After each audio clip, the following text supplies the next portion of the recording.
আসসালামু আলাইকুম রহমতুল্লাহি বারাকাতু। সম্মানিত দর্শকবৃন্দ, আজ 31শে ডিসেম্বর। আজ রাত 12টার সময়ই শুরু হয়ে যাবে নতুন একটি বর্ষ। 2025 সালের আগমন ঘটবে এবং 2024 সাল আমাদের থেকে বিদায় নিবে। তো এই রাতে আজকে অনেক ধরনের বিভিন্ন কর্মকাণ্ড ঘটে থাকবে। বিশেষ করে আতশবাজি এবং ফানুস উড়ানোর কাজে মানুষ ব্যস্ত হয়ে পড়বে। রাত 12টা বাজার সাথে সাথেই মানুষ এই সমস্ত কর্মকাণ্ডে লিপ্ত হয়। বিভিন্ন জায়গায় গান বাজনা অশ্লীল কর্মকাণ্ডে মানুষ লিপ্ত হয়ে যায়। তো আমি আপনাদের সকলের কাছে অনুরোধ করব যে এই সমস্ত কাজ থেকে আপনারা সকলে বিরত থাকুন। কেউ ফানুস উড়াবেন না, আতশবাজিতে লিপ্ত হবেন না। এর ফলে কিন্তু অনেক মানুষের কষ্ট হয়। বিভিন্ন জায়গায় অগ্নিকাণ্ডের ঘটনা ঘটে থাকে। আমরা ইতিপূর্বেও দেখেছি যে বিভিন্ন জায়গায় এই আতশবাজি এবং ফানুস উড়ানোর কারণে অগ্নিকাণ্ডের সূত্রপাত ঘটে থাকে এবং বিভিন্ন বাসায় শিশুরা আছে, তারা কিন্তু আটকে ওঠে, ভয় পেয়ে যায়। আমরা যারা বড় আছি, যে কি এক বিকট আওয়াজ হয়, এই বিকট আওয়াজে তো আমরাই আটকে উঠি, ভয় পেয়ে যাই। সেখানে ছোট ছোট শিশু বাচ্চা যারা আছে তাদের অবস্থাটা কী হবে একটু চিন্তা করুন। এই জন্য এই সমস্ত কাজ থেকে বিরত থাকা চাই।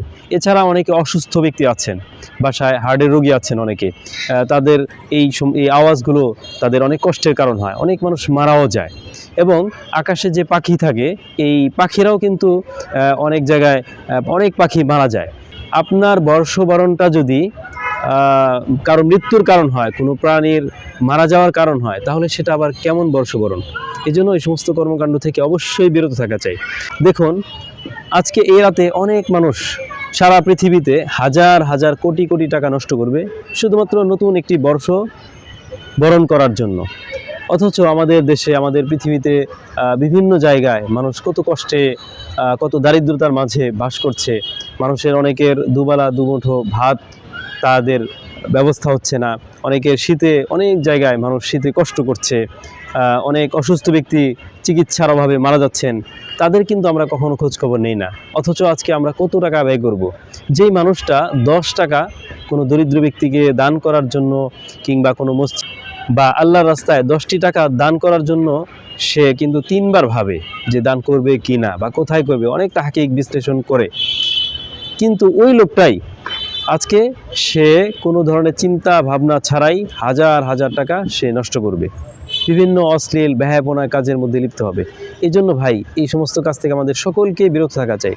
দেখুন, আমাদের সকলে তো আফসোস করা উচিত যে আমার জীবন থেকে একটি বছর চলে গেল, সামনে আবার নতুন একটি বর্ষ আসছে।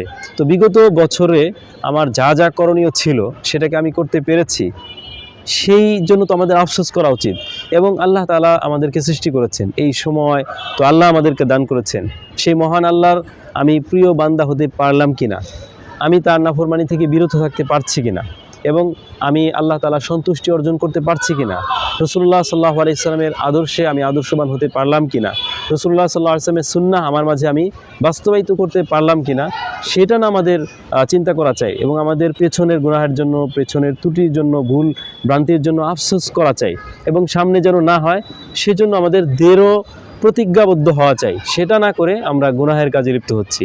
এই জন্য আমার যারা দর্শক আছেন, আমি সকলের কাছে আহ্বান জানাবো, যে অনুরোধ করব, আপনারা এই সমস্ত আতশবাজি, ফানুস উড়ানো, গান বাজনা, অশ্লীল কাজ, ব্যয়াপনা কাজ থেকে আপনারা সকলে বিরত থাকুন।